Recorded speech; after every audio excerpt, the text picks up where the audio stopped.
Bernoulli's theorem बहुत ही important topic है और इसका हम डेली लाइफ में यूज भी करते रहते हैं। सबसे पहला काम हमारा ये रहता है, बातचीत नहीं करिए। सबसे पहला काम रहता है कि किसी सिद्धांत को पढ़ लेना, समझ लेना, उसके बाद फिर उसके अनुप्रयोग पे चर्चा करना। ठीक है, तो बर्नौलीज थ्योरम ये कहता है कि तीनों प्रकार की ऊर्जाएं या सभी प्रकार की ऊर्जाओं का जो टोटल होता है, ठीक ना, टोटल योग होता है, वो नियत रहता है। ठीक ना, तीनों प्रकार की ऊर्जाओं से मतलब क्या है यहाँ पर? तीनों प्रकार की ऊर्जाओं से मतलब आपका दाब ऊर्जा से है, प्लस आपका स्थितिज ऊर्जा से है, प्लस आपका गतिज ऊर्जा से है। मतलब बहने वाले द्रव की बात कर रहे हैं हम। बहने वाले द्रव में कौन सी तीन ऊर्जाएं काम करती हैं? हम सबकी ऊर्जा की बात नहीं कर रहे। आप किसकी बात कर रहे हैं? तरल या द्रव के ऊर्जा की, जो बह रहा है द्रव, उसकी ऊर्जा की बात कर रहे हैं। तो उसमें आपकी तीन प्रकार की ऊर्जाएं होती हैं। ठीक ना, वो तीन ऊर्जाएं आपको समझ आई किन कौन कौन सी? गतिज ऊर्जा, स्थितिज ऊर्जा, दाब ऊर्जा। तो बर्नौली थ्योरम पढ़ने से पहले हम इन तीनों प्रकार की ऊर्जाओं की स्टडी करेंगे। आप लोग बता लो पहले। बर्नौलीज थ्योरम स्टार्ट करने के पहले हम क्या है, तीनों प्रकार की ऊर्जाओं की स्टडी करेंगे, उसके बाद फिर हम बर्नौलीज थ्योरम पे पहुंचेंगे। ठीक है ना, तो हेडिंग दीजिए, प्रवाहित तरल की ऊर्जा।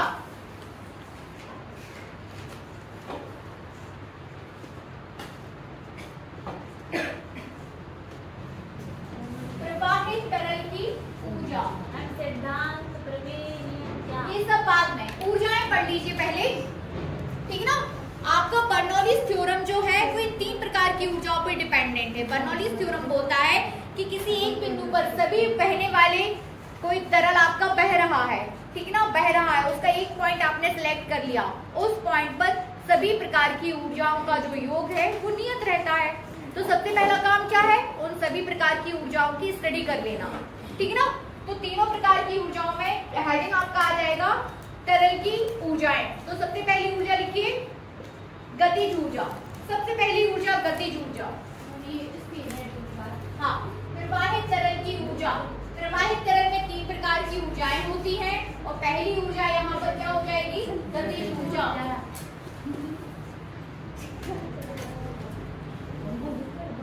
लिखिए गतिज ऊर्जा।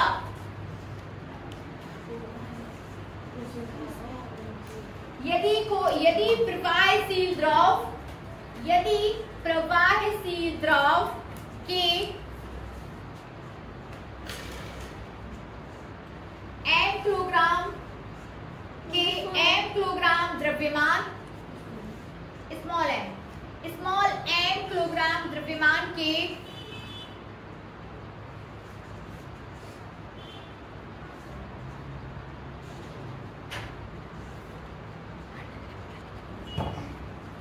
आयतन v मीटर क्यूब का वेग, आयतन v, कैपिटल V, ठीक ना, कैपिटल V मीटर क्यूब। आपके पास कोई तरल है जो कि बह रहा है, उसके द्रव्यमान की आप बात करो 1 किलोग्राम, तो उसका द्रव्यमान आप कितना ले रहे हो? 1 kg। ठीक ना, उसके यदि आप आयतन की बात करो तो वो हो जाएगा 1 मीटर क्यूब। ठीक है ना, v मीटर क्यूब के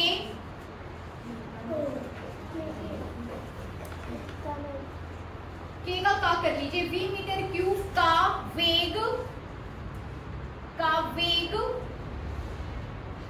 स्मॉल v मीटर पर सेकेंड है, तो स्मॉल v मीटर पर सेकेंड है तो उस निश्चित द्रव की गतिज ऊर्जा, तो उस निश्चित द्रव की गतिज ऊर्जा क्या हो जाती है? गतिज ऊर्जा हाफ एम गतिज ऊर्जा हाफ mv²। ठीक है ना, हाफ mv² बनेगा हाफ mv² जूल।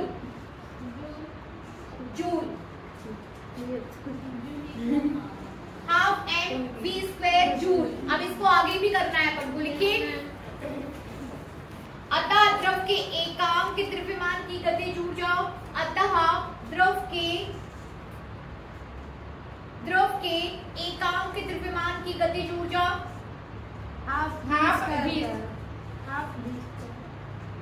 अतः द्रव के एकांक द्रव्यमान की गतिज ऊर्जा एकांक द्रव्यमान की गतिज ऊर्जा बराबर हाफ वी स्क्वायर जी। एकांक के द्रव्यमान के लिए आप इसको किससे डिवाइड कर दोगे? m से। तो एकांक के द्रव्यमान की गतिज ऊर्जा half V square joule per KG. देखिए यूनिट बदल जाएगी, m से डिवाइड करने पर क्या है? बदल जाएगी, यूनिट बदल जाएगी, जूल पर केजी। आपने द्रव्यमान से डिवाइड किया इसलिए यूनिट में भी द्रव्यमान से क्या हो जाएगा? डिवाइड हो जाएगा, जूल पर केजी। मैम ये भाग नहीं, आपको m का मतलब एक नहीं होता है, आपको एकांक के द्रव्यमान से मतलब आपको m से डिवाइड करना है, हमेशा याद रखिए। एकांक आयतन की बात करेंगे तो आपको उसको v से डिवाइड करना है, ठीक है ना? v से डिवाइड करना है, ठीक है? आगे करिए। तथा द्रव के एकांक आयतन की गतिज ऊर्जा तथा द्रव के एकांक आयतन की गतिज ऊर्जा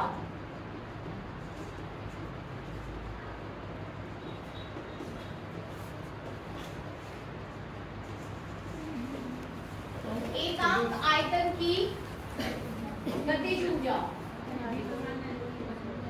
एकांक आयतन की गतिज ऊर्जा क्या हो जाएगी? Half m v square upon capital V, है ना?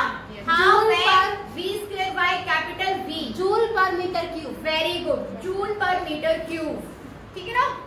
हाफ, वेरी गुड, ठीक है ना? एकांक आयतन की गतिज ऊर्जा हाफ m v स्क्वायर पूरा एज इट इज आपको किससे डिवाइड कर देना है? कैपिटल V से, ठीक है ना? किससे डिवाइड कर देना है? कैपिटल V से। अब परी m बाय v क्या हो जाएगा? क्या हो जाएगा? घनत्व। तो एकांक आयतन की गतिज ऊर्जा आपकी हो जाएगी 1/2 d v square joule per metre cube बनेगा ना? जूल पर मीटर क्यूब बनेगा सभी से। फिर से समझिए इसको, हम बात कर रहे थे तरल की प्रवाहित तरल की ऊर्जा, जिसमें से हमने किसको सिलेक्ट किया? गतिज ऊर्जा। गतिज ऊर्जा आप सभी समझते हैं, हाफ m v स्क्वायर। इसके बाद हमने एकांक द्रव्यमान की गतिज ऊर्जा निकाली, एकांक के द्रव्यमान। तो एकांक के द्रव्यमान के लिए आपने m से डिवाइड किया, half v square joule per KG. फिर आपने एकांक आयतन की गतिज ऊर्जा निकाली, आपने v से डिवाइड किया, कैपिटल V से। तब आपके पास आ गया half d v square joule per metre cube. Any doubt किसी को? ये बहुत इंपॉर्टेंट है, बहुत इजी है, कोई बहुत टफ नहीं है, लेकिन हम क्या है वहां पे कंफ्यूज हो जाते हैं कि क्या एकांक आयतन, क्या एकांक के द्रव्यमान, क्या बनेगा? टफ है क्या? बिल्कुल भी टफ नहीं है, है ना?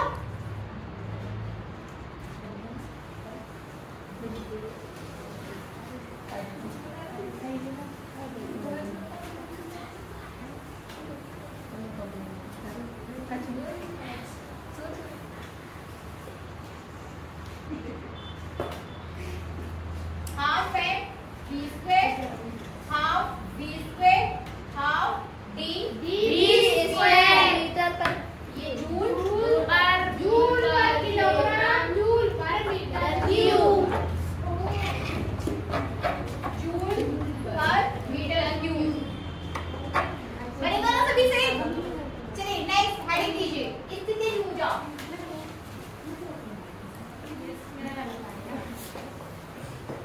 स्थितिज ऊर्जा हेडिंग लीजिए, स्थितिज ऊर्जा नोट करिए। यदि प्रवाहशील द्रव का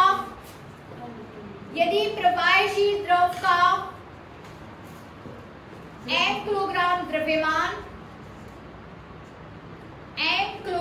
द्रव्यमान पृथ्वी तल से m किलोग्राम द्रव्यमान पृथ्वी तल से ऊंचाई h मीटर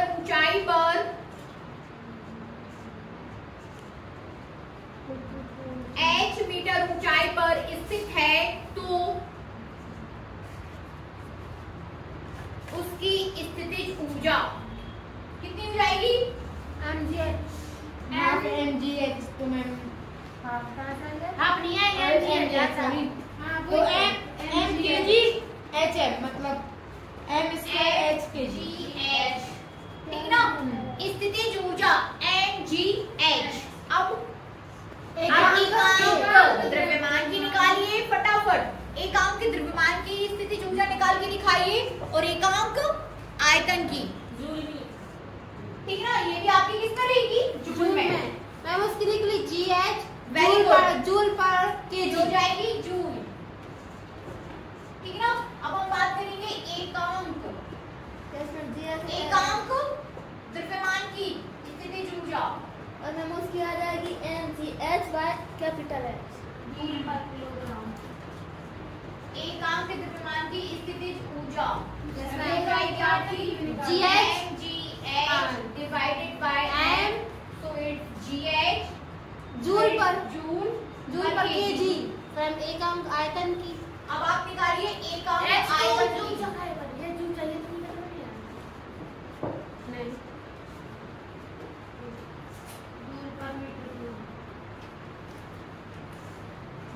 एकांक आयतन की स्थितिज ऊर्जा mgh divided by v। Ma'am ये हो जाएगा dgh joule per metre cube.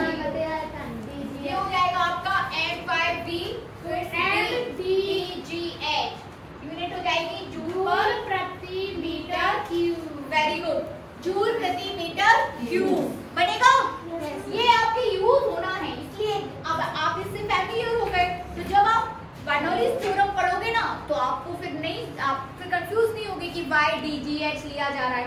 कुछ बच्चे क्या करते हैं, इसको स्किप करके डायरेक्ट बर्नौली थ्योरम पढ़ते हैं, फिर उनको वहां याद करना पड़ता है कि अरे यार अब फिर हमें dgh याद करना पड़ रहा है, आपको हाफ v स्क्वायर याद करना पड़ रहा है। तो जब हम आप 10 मिनट इस पे दे दो, उसके साथ फैमिलियर हो जाओ, फिर आगे बढ़ जाओ। ठीक है, फटाफट एक और ले लो आप इसका दाब ऊर्जा।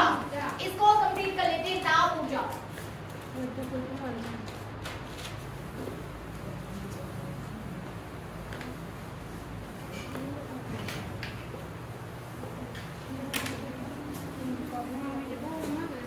ऊर्जा फटाफट लिख लो, 2 मिनट लगेगा।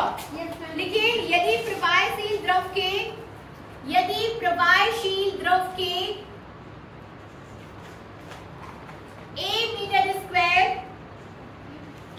मीटर स्क्वायर कैपिटल ए क्षेत्रफल है ना, कैपिटल ए से डिनोट करोगे। ठीक है ना। तो कैपिटल ए मीटर स्क्वायर क्षेत्रफल पर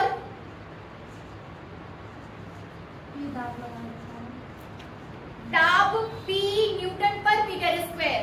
दाब P न्यूटन पर मीटर स्क्वायर लगाया जाता है ना। आपका क्षेत्रफल जो आप ले रहे हो वो A मीटर स्क्वायर, जो दाब हो जाएगा वो हो जाएगा P न्यूटन पर मीटर स्क्वायर। न्यूटन पर मीटर स्क्वायर। आगे तथा दाब के कारण द्रव का विस्थापन, दाब के कारण द्रव का विस्थापन x मीटर होता है। Yes, ma'am. विस्थापन कितना होता है? x metre.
बटे क्षेत्रफल, तो बल बराबर दाब गुणा क्षेत्रफल, ठीक ना। बल बराबर क्या हो जाएगा, दाब गुणा क्षेत्रफल। तो फाइनली हमारे पास बल की जगह क्या आ गया, दाब गुणा क्षेत्रफल गुणा विस्थापन।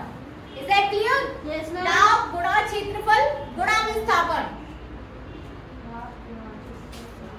दाब गुणा क्षेत्रफल गुणा विस्थापन। अब रख दो सबके मान। दाब कितना था आपके पास, P, क्षेत्रफल A और विस्थापन X।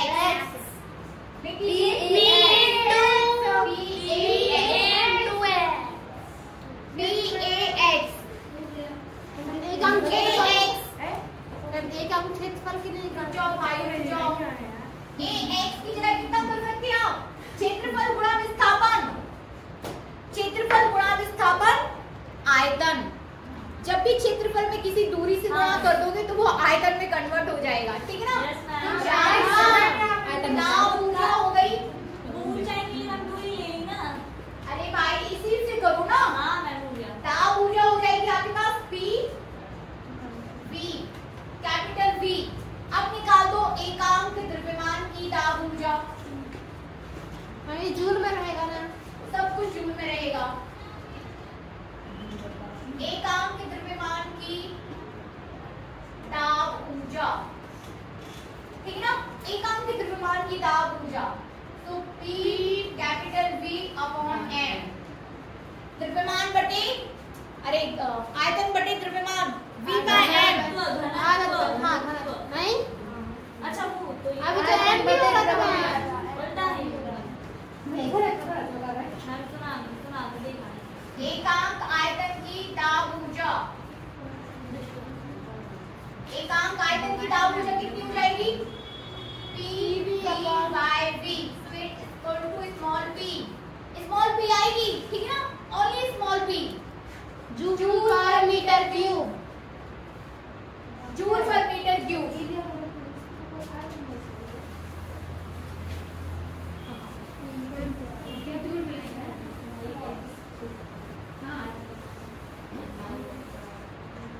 ठीक है ना, सिर्फ P आएगा एकांक आयतन के लिए, P joule per metre cube. लेकिन इसको अभी अपन ने कन्वर्ट नहीं किया। यहाँ देखिए, घनत्व बराबर द्रव्यमान बटे आयतन,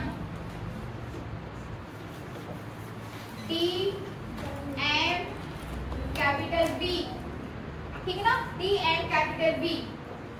तो 1/d equals to V upon M। कैसे कर सकते हैं, 1/d equals to V upon M। V upon M की जगह आप कितना लिखोगे, 1/d, तो P by D joule per kilogram, ये आएगा P by D joule per kilogram. Is that clear? बनेगा? Very good. बंद कर दो। Yes,